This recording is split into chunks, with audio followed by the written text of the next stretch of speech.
Good morning, sunshines. Welcome back. Again, hopefully you have completed. You need to send me your character scene breakdown for Crimes of the Heart. Crimes of the Heart only has 5 characters, and so you should be able to do it all on one page. And again, I would just list the characters on one side and list which Act 1, Act 2, Act 3, Scene 1, Scene 2, etc., which scenes they are in.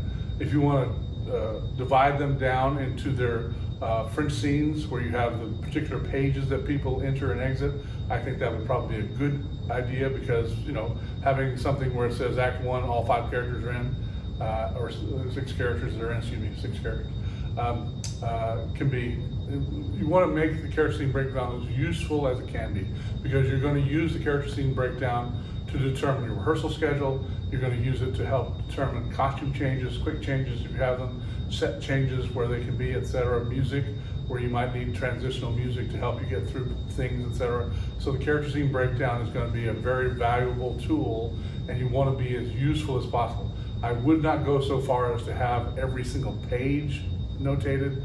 You can group them together in French scenes. We talked about French scenes the other day where you have the entrance or the exit of the characters. That would often be nice. You might also, if there's somebody, for instance, if Babe is in the house but not necessarily speaking, you may put in parentheses, because you could have them hiding in the hallway or peeking around the corner. In other words, they're still in the house, so they might be available to you, etc. And so you might have parentheses around them as an option for a tool, etc. In larger plays, just to remind you, if you're doing like Richard III, you may have more characters than you have actors, and so instead of listing the characters on the left, you'll list the actors on the left, and then as you get to each scene in the play, you indicate which characters play which scenes. Now, some characters, Richard III is going to be Richard III, but you may have some characters early on play somebody who gets killed and comes back later in the play and be somebody who's alive later in the play, etc. And so you'll just have the same actor, but you'll have the very different character names listed in the character scene breakdown, if that makes sense. So again, the character scene breakdown is a good first step to the analysis of any play, by showing you how many actors you may have on stage at any one time, when you need to call everybody for rehearsal, or when you might be able to have a rehearsal that just has the 2 or 3 people that are important to the scene, to the family or to the grouping, etc. And so again, they're just very useful things to help get you started.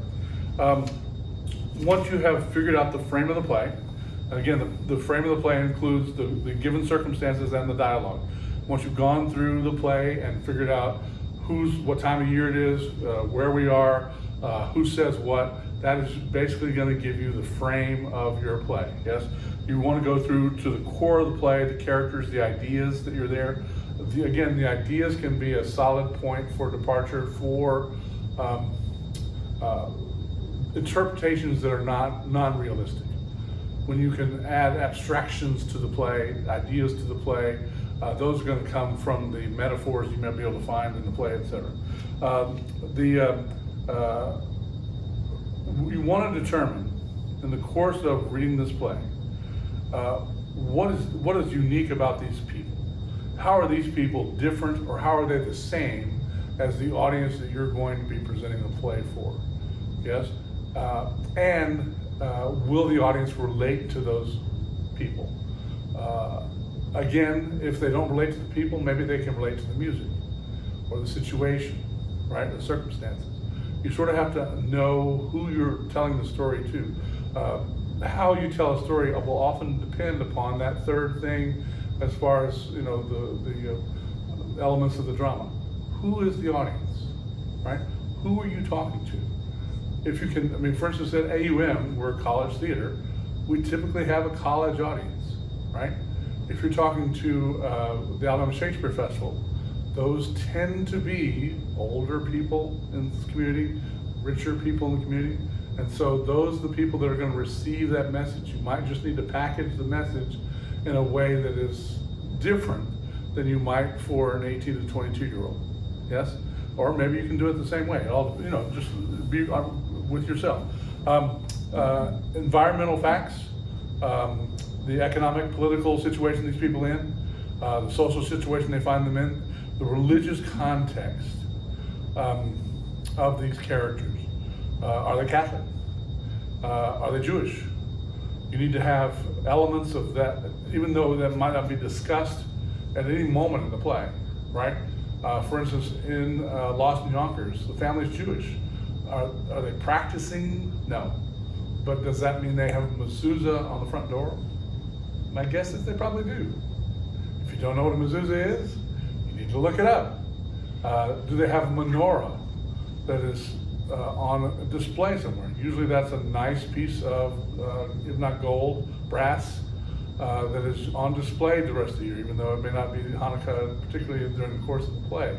Having those little elements. If you've got a crucifix on the wall for a Christian, for a Catholic family, right? Now, if you've got a Baptist family, trust. Well, maybe the picture of Jesus, at the Garden of Gethsemane, maybe, I don't know. But don't discount the religious affiliation of the people that are in the play. As a matter of fact, even though they may not discuss anything religious in the course of the play, it can lead to the environment, to the accessories that are around them. Where's their Bible? Do they have a Bible? Etc. And so it may lead to difference in the way they dress, the choices they make, the hairstyles, right? All those things can be part of the environmental facts.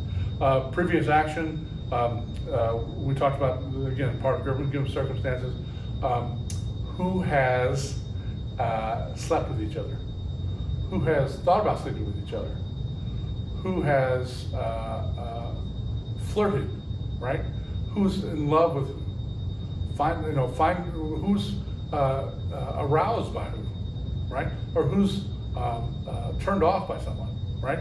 You have, even though the dialogue may be saying one thing, there could be subcurrents, subtext going on in the play. And so finding out and figuring out those relationships, background information, again, we go into Freud, the way you were treated as a child, the way your parents loved you or didn't love you, often drives the subconscious, right? And so even though you may be perfectly healthy and successful in every other way, there was Sid Caesar was a comic in the 1950s. And he had, I would call it superiority complex. He would do dangerous things, go skydiving, go skiing, whatever, whatever dangerous things you want to think about. He was always doing these incredibly dangerous things, but he had no fear because, as he went through his psychoanalysis, he discovered that when he was a 2-year-old baby, his 10-year-old brother used to be put in charge of him while his parents were at work. And his brother would put him in his perambulator, which is a little baby carriage, and take him to the outside, to the top of the hill. And the brother would tie a rope to the axle on the bottom of the baby carriage, and the brother would push the baby carriage down the street, and then the baby carriage would roll quickly down this mountain, this hill, and then the rope would come taut, and the baby carriage would stop. And so as a very young 2-year-old child, he had no actual physical memory of this at all. But this little 2-year-old child was being put through these incredibly horrific moments when he was just fleeing, falling, crashing into the earth, and then suddenly he was saved. And he developed this, God complex, whatever you want to call it, this superiority complex, where he felt like he couldn't earn it, right? And people, said, look, you need to figure out what it is about you that caused you to do all this. And he just loved the experience of the rush, of falling helplessly down this hill that he developed because his brother brutalized him, another way to put it, when he was a child, right? And so I'm not saying every character has this, nor do you have time to explore this in every character, but especially if you have a show that's about people who are having psychological problems in their lives, determining issues like that can be very helpful in determining how they are, who they are. Yes? Polar attitudes, let's talk about this. Who changes? Again, we talked about this, we talked about different comedy, tragedy, and melodrama. If you're doing a play and bad things happen that cause the characters to change their attitudes or opinions, that's a tragedy. If you have a play where funny things happen to people and it causes them to change their attitudes or opinions, that's comedy. If you have a play where bad things happen or good things happen, but nobody changes their opinion, that's a melodrama. You have to know what kind of story you're telling. Yes?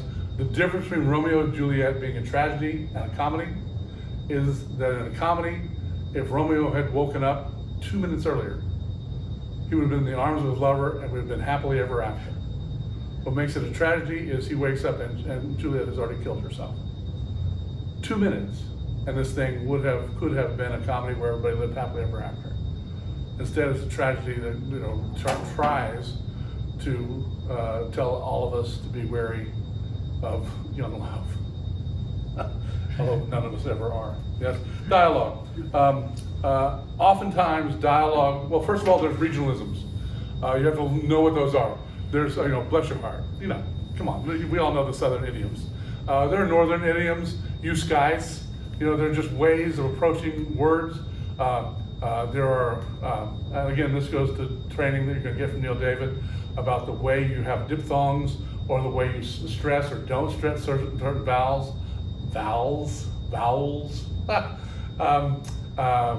Again, this will come back to haunt me, I'm sure, but my lovely wife says that a word, because she's from the South, can have as many syllables in it as it has letters.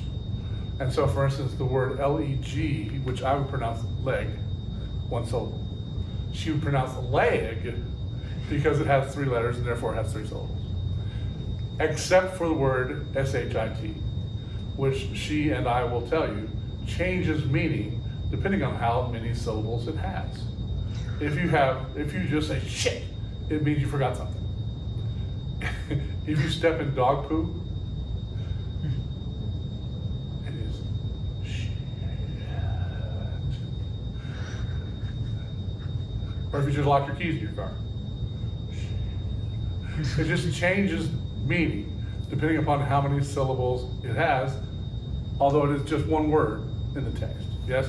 So having regionalisms helps to create character, helps to examine where people are from or how they may approach the world.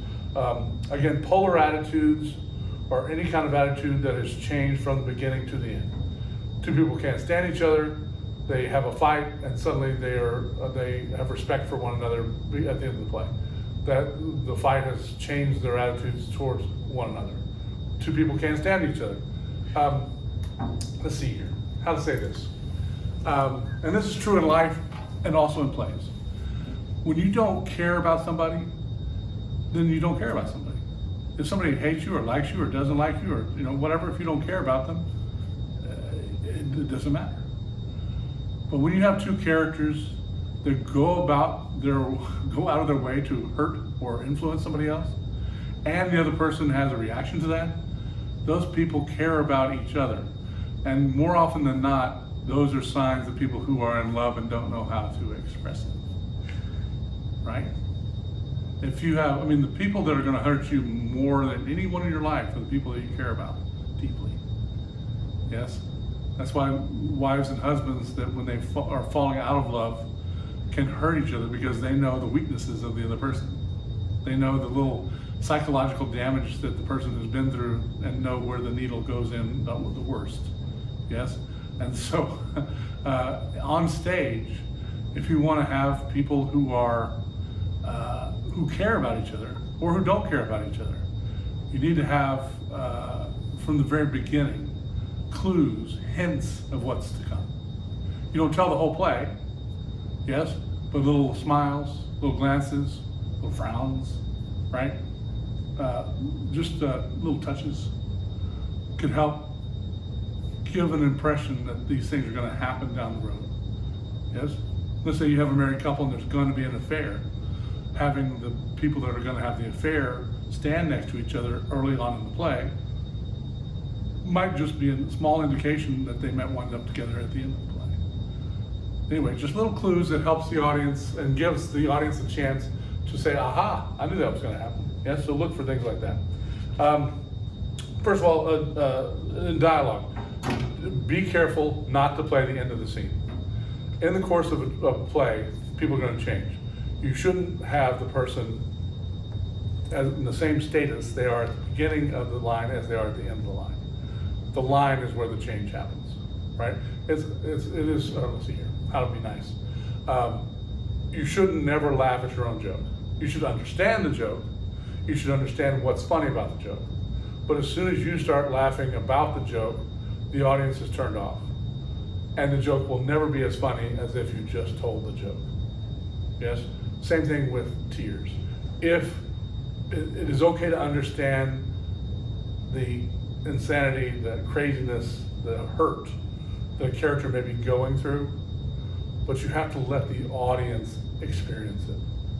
If you start crying at the beginning of the line and lose your facial muscles and start becoming incoherent, the audience is watching you cry, but they're not feeling the pain, you're feeling the pain. That's a selfish actor. All right, I'm just telling you, if you're an actor who laughs at your own line or cries at your own pain, you are being selfish. You need to let the audience experience it. And then once the audience has gotten into it, sure, can you take them farther down that path? Sure. Once you've gotten them into the emotional state, right, then let's laugh a little more. That's the whole point of Home Alone. Once you've gotten to hit them in the head with the cans of paint, and then you're gonna have them step on the nails, and then you're gonna have them step on all those little bitty Lego toys, you've already got them rolling. Now we can go off the deep end by putting a heating gun on the doorknob, which would never work in reality, but it becomes funnier because we've gotten rolling. You've already got us rolling. Now we'll be willing to go off the insane side once you've got us rolling down the hill. Okay? But if you go straight to the burning their hands off, that's just evil. Technically, all of it's evil. You've got to be able to get the person to laugh a little at the pain, and then laugh a little more at the pain, and then laugh a little more at the pain, or to experience the pain, and to be hurt by the pain, to be moved by the pain. And then you can move them a little bit more and more to where they make that connection, yes? So again, don't play the end at the beginning. Non-verbal communication. That's where it's very important to understand what the story is you're telling, because you need the actors to understand that even though they may not have the dialogue, the way they are reacting to the dialogue can oftentimes, if you've got 4 characters on stage and 2 characters are involved in an intimate conversation, the other 2 characters are picking their nose. The audience is gonna look at the people picking their nose and say, well, if they don't care, why should I care? The actors need to be actively involved in listening. Listening is an action. You have to, on stage, encourage your actors to listen to what's being said. But the problem is because they've heard it 9 times out of 10, they've already readied with their reaction. And so you have to have keywords that spark. Once you've said the keyword and people can start reacting, and again, that's the difference between English as a language and Spanish, or especially German. In German, the verb doesn't happen until the last word of the sentence. So in English, the first word is the object, the second word is the verb. So he hit, she cried. Those things are done, and then the rest of it is descriptive. And so a person in English can start the rebuttal as soon as they've heard object and action. They know what the rest of the story is going to be, essentially, despite the fact that you're going to describe it in some way adverbally or adjectively, yes. But in German, the verb doesn't happen to the end. So you say, she very quietly cried, right? You don't know what she did until the very last word of the line.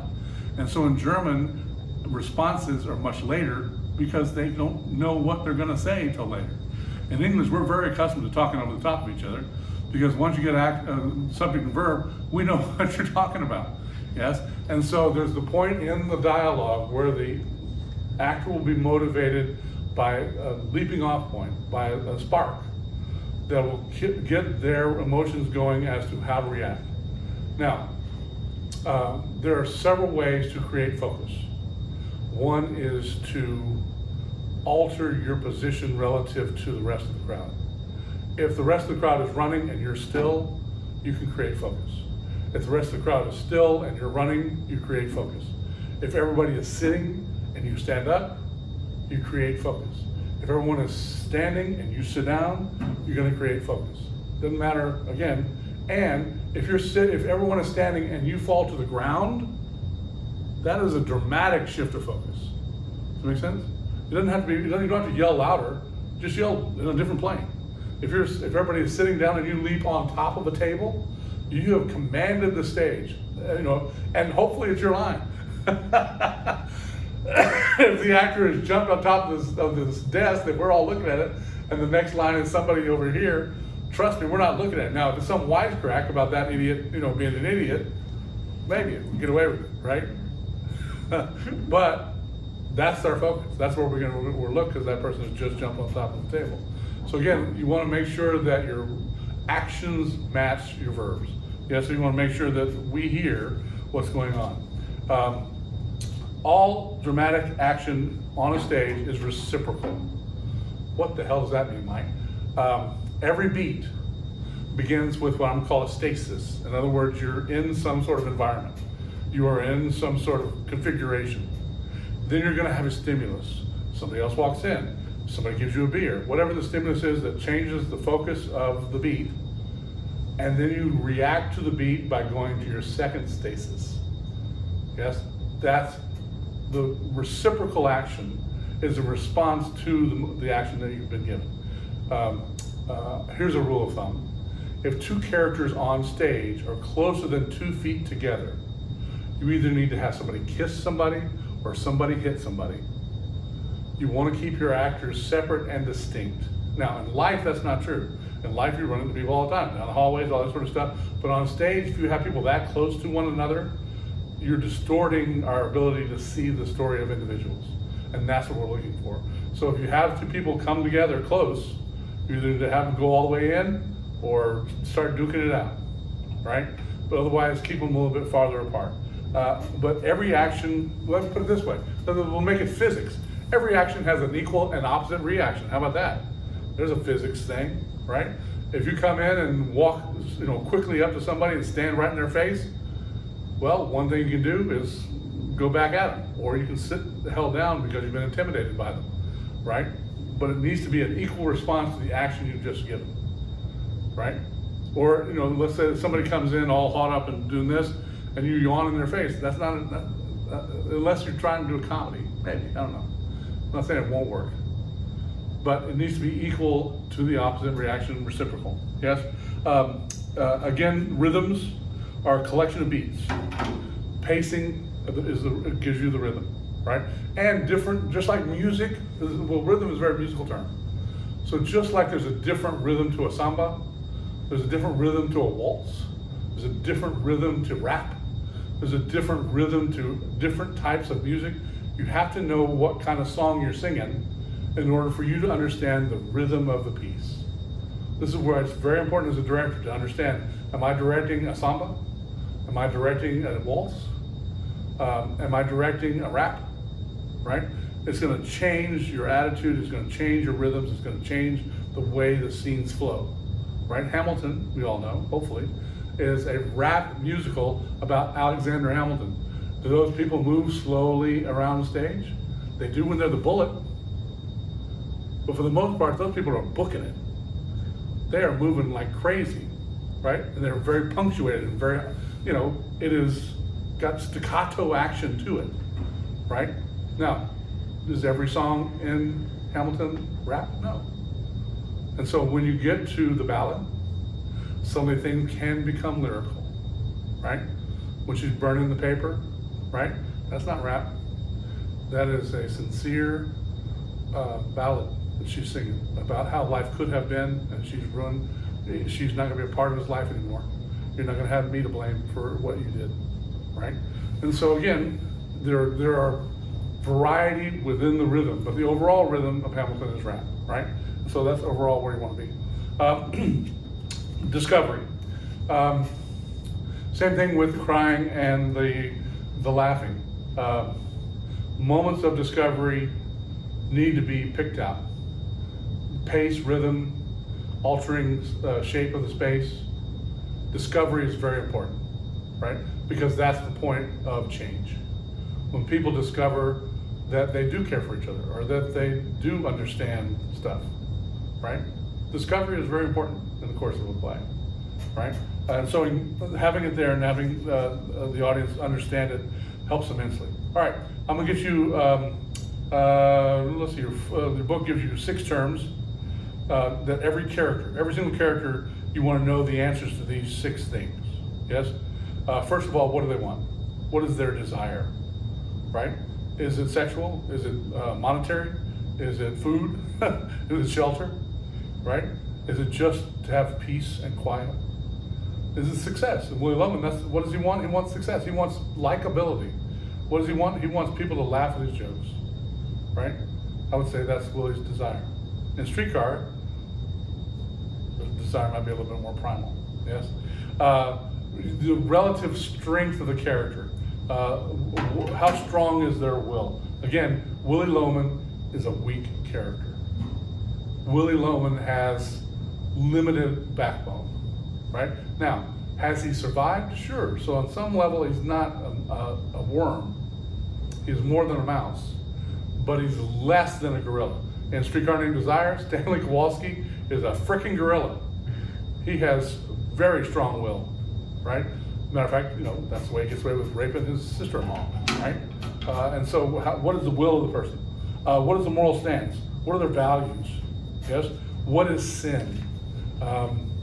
Knowing what sin is, not only to the characters on the stage, but in the society in which the play is being evolved.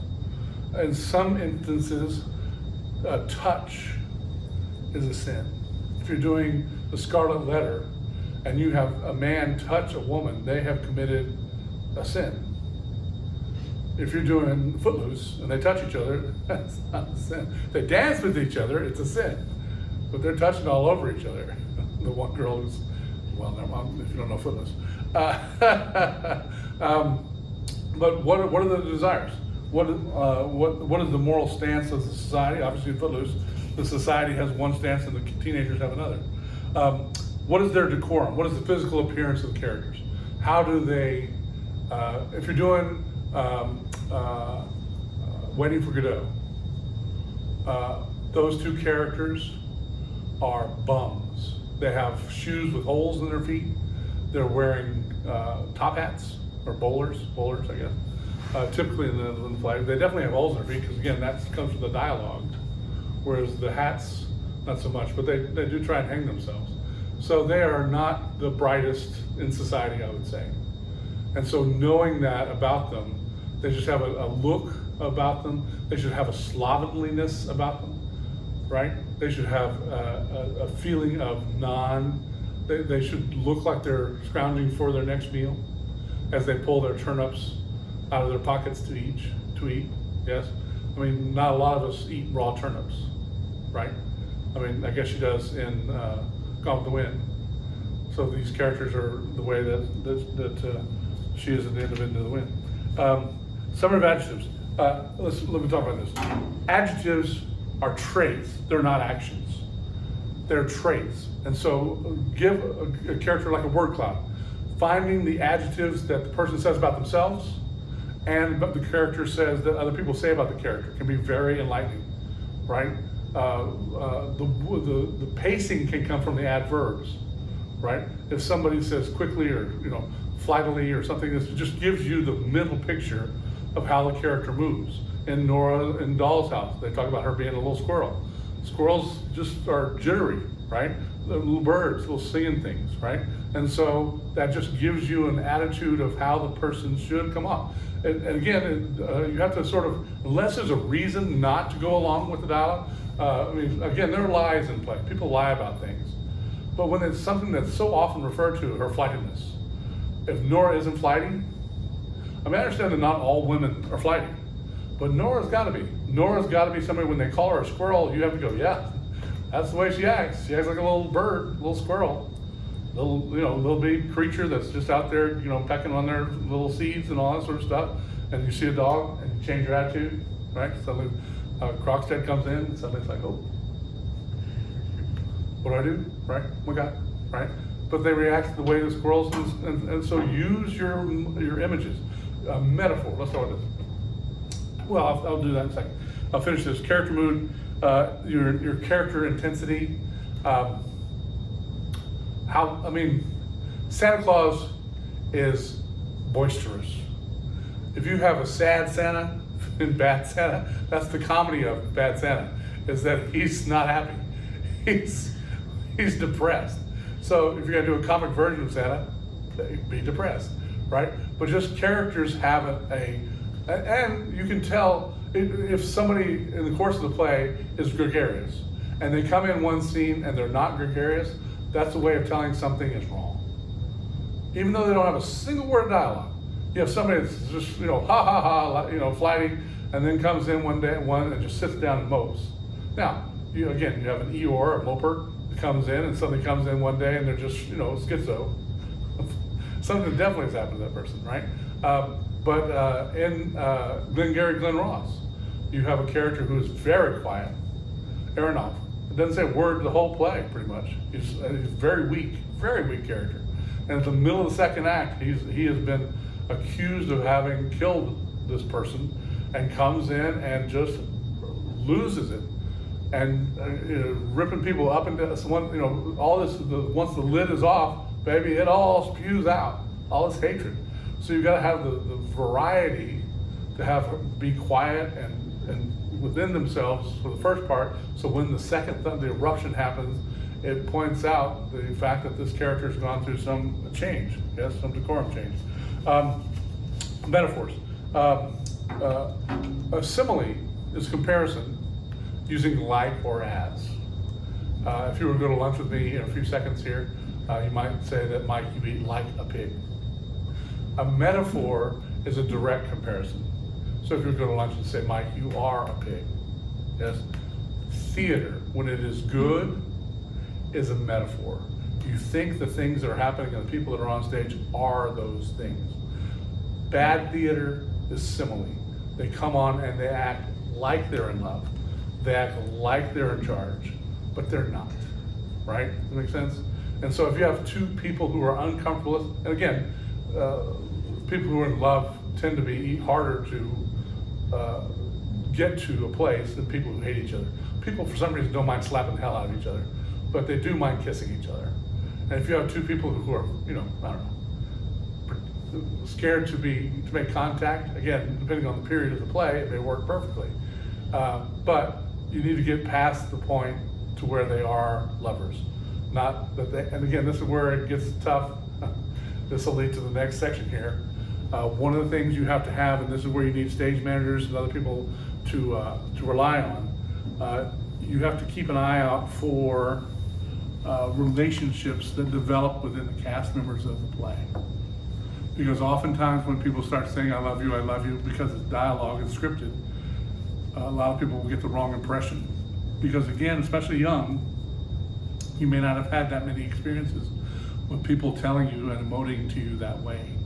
And so you need to keep an eye out for relationships and how they will alter your play. And they will alter your play. Casting two people because right now they're in love and 6 weeks from now they may have fallen out of love happens all the time.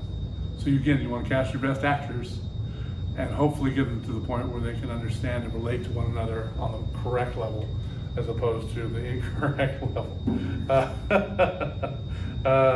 Also, never underestimate the title of a play. If a play is called Fences, it's probably a good idea that it's about fences. If a play is called Doll's House, probably a good idea it's about Doll's House. If a play is called Death of a Salesman, it's probably a good idea it's about the death of a salesman. If it's called Hamilton, it's probably about Hamilton, right? So trust in the title of the play. And if you can't figure out, you got a play called Spinning into Butter. What in the world does spinning into butter do? Well, what are the references to spinning into butter? One of the references, and I think the correct reference, is a racist reference. We have it's an Indian fable about a tiger that chases its tail around so quickly that it spins itself into butter. On the surface, I think I've described it in a way that's not very racist because on the level it's not, but on some level it is very racist. And what is the play about? Sure enough, it's about racism, right? And so again, the play can often be, the title of the play can often be a source for helping to understand what the playwright at least thought the play was about. Now, if you have a play called Oedipus Rex, it's about Oedipus Rex, okay, the title character is Oedipus Rex. What the hell else is the play about? Well, that's your choice. I mean, sometimes it helps, sometimes it doesn't. I'm just saying, if you're at a loss, it's one way you can go to figure out the play. All right, nominal versus phenomenal. Our good friend Plato tried to describe what reality was. And in Plato's mind, the phenomenal, the true action, the true thing, was the one that was in your head. I'll use a chair because I think that's best for my description.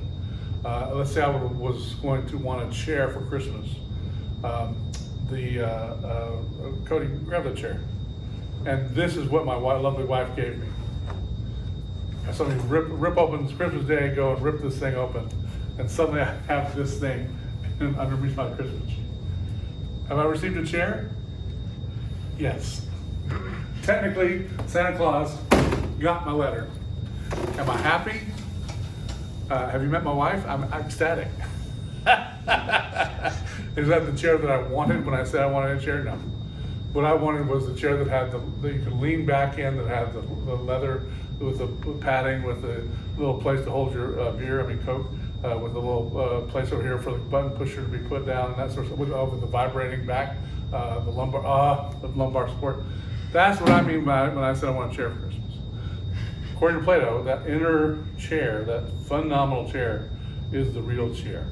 The phenomenal, as you're directing a play, you're going to have this mental picture of the play that is going to be the real play that you want to present.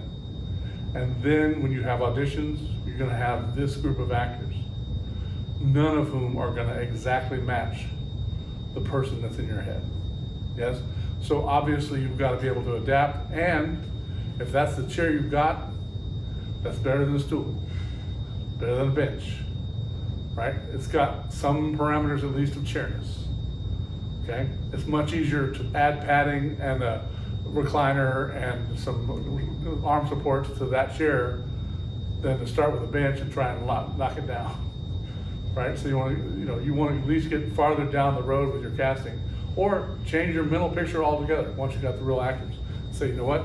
I'm going to go with a different version of this play, where we're going to have it slimmed down. We're going to have a different style approach, that sort of thing. Yes. All right. We talked about content, right? That's your script. We talked about form, that's your design. The way those two work together along with your actors is what's called your matrix. Yes. The matrix is the way that that liquid is going to be poured into that cup, the way the transition, the ambience of it, having a sommelier with an arm draped with a wine bottle that they hold with their thumb in the nipple there, right? That's just a different way. You would never pour a Diet Coke that way. Well, you wouldn't. I would, of course. But again, you'd have a Diet Coke, you need to get some ice in the cup, you need to pour your Diet Coke, and because of course Diet Coke foams more than any other drink, so you gotta pour it, and then wait, and then pour some more. So your form and your content are gonna change how you do it. That's your matrix. How are we gonna get there? In other words, your rehearsal schedule is gonna be altered by what it is that you need to rehearse, okay? If you don't have a fight scene in your play, there's no reason to have a fight rehearsal in your play. But if you're doing Romeo and Juliet, there are several fight scenes, so learning defense might be a very important part of your rehearsal process. And so you might need to call rehearsals that are just fight scenes to have people learn how to fence, right? That becomes your matrix. We're gonna have a week of fight rehearsals. I did a production of Rumors, and in the course of Rumors, at the end of the first act, somebody brings on a casserole, and because it's so hot, they pass it along and the cast throws it to one another. The very first rehearsal, I brought in a casserole dish, and the first thing we did, before dialogue or character work or anything, we tossed that casserole dish in order to teach people over time how to throw it without dropping it. Because if you drop a casserole dish, it breaks. And we could not have a casserole dish break every night. And so we set about in rehearsal learning how to act like this hot casserole dish was being passed from one to another quickly, responding to it And then later, when we learned dialogue, we put the dialogue underneath us all throwing this casserole dish. Did it work? The audience didn't understand a word of dialogue. Trust me, they were laughing so hard at us throwing this casserole dish, but that's what the focus of the play is. Sure, they had dialogue. Was it about the casserole dish? Sometimes it was, sometimes it was about other things. But the whole point is that we're going and ruining dinner is what's happening, yes? But we started day one because it took us about a week to get comfortable throwing this and then of course they would walk in, grab the dish, do 5 minutes of the casserole dish. I had absolute 100%, I knew that we weren't gonna drop the casserole dish because of the way we started rehearsal, right? So as a director, find the moments that you think are gonna be difficult. If there's some difficult dance sequence, start with the hard thing. Start with the hard thing. Figure out the hard stuff first. If you've got a fight scene with 50 people on stage where you got a battle or people going here and there, why start with scene one, page one? Go directly to the fight scene. Rehearse the hell out of that. Get it done. When we did a production of Peter Pan, and all we did was once we get on stage, there was a very limited 1 week rehearsal and 1 week performance, summer stock obviously. But once we got on stage, all we did was work with flying. And the director told the cast at the end, right at 5 o'clock, the show's gonna start at 7:30 that night, we had never blocked a curtain call.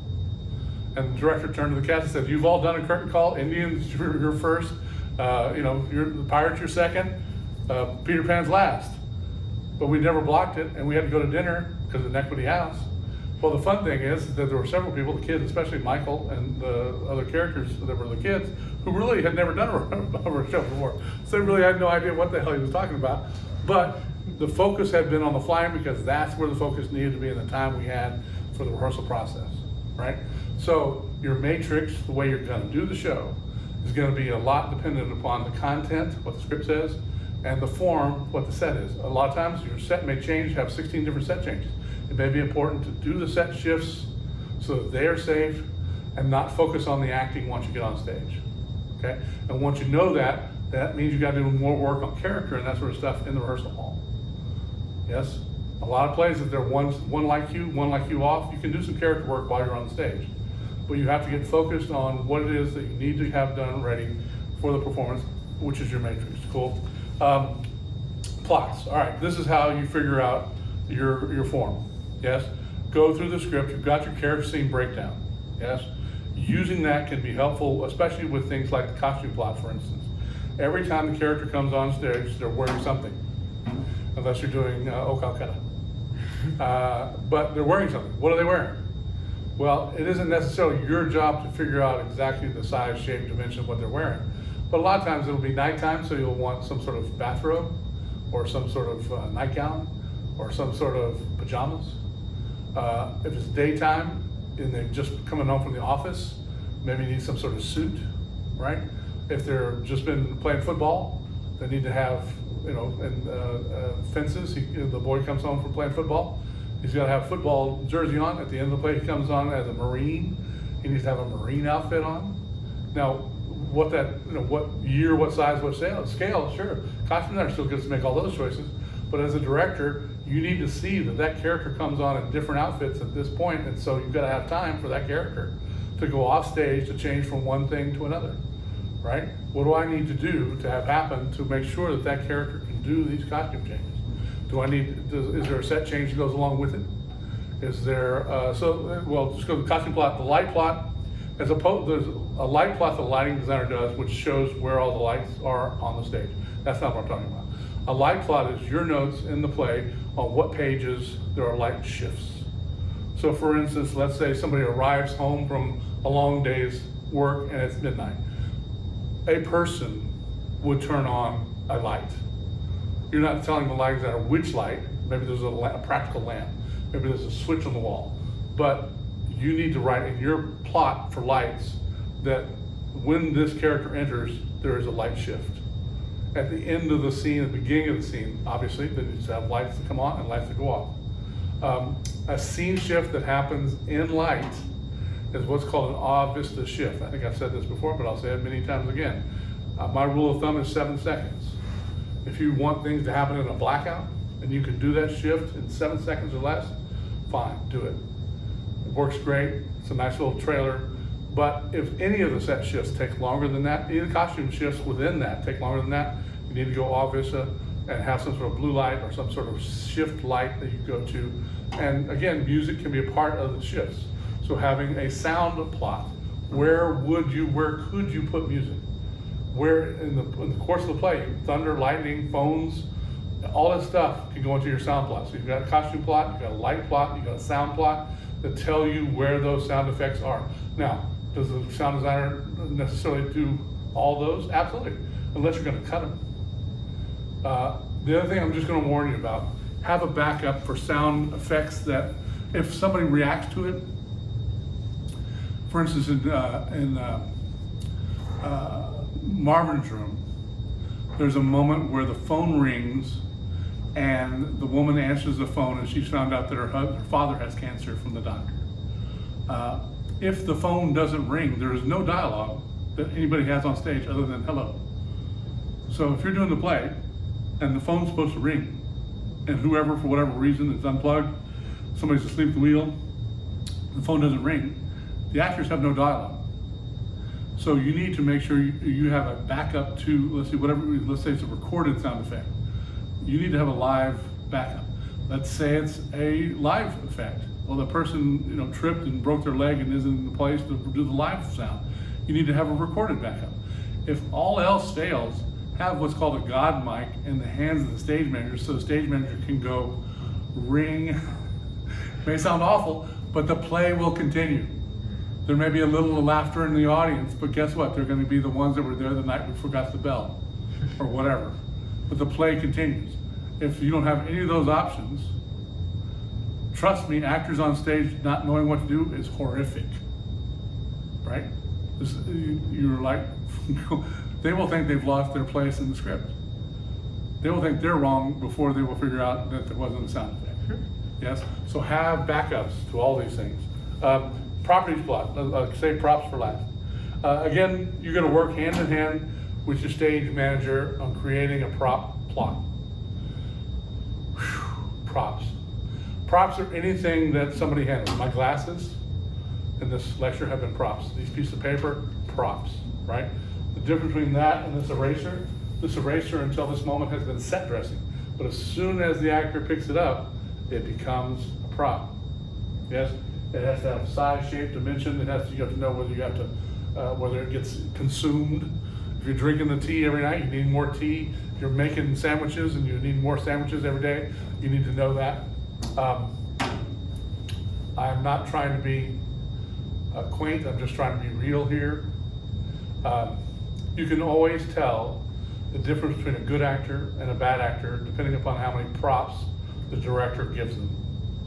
A good actor can go and can communicate and find a motivation for anything.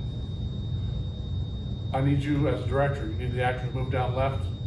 They will find an internal motivation to move down left. A bad actor will say, why? And you'll say, because I need you to go get that mask off that table. So then now the actor goes, oh, well, I need to go get the mask, all right? They go get the mask. Now that we have to have a mask on stage.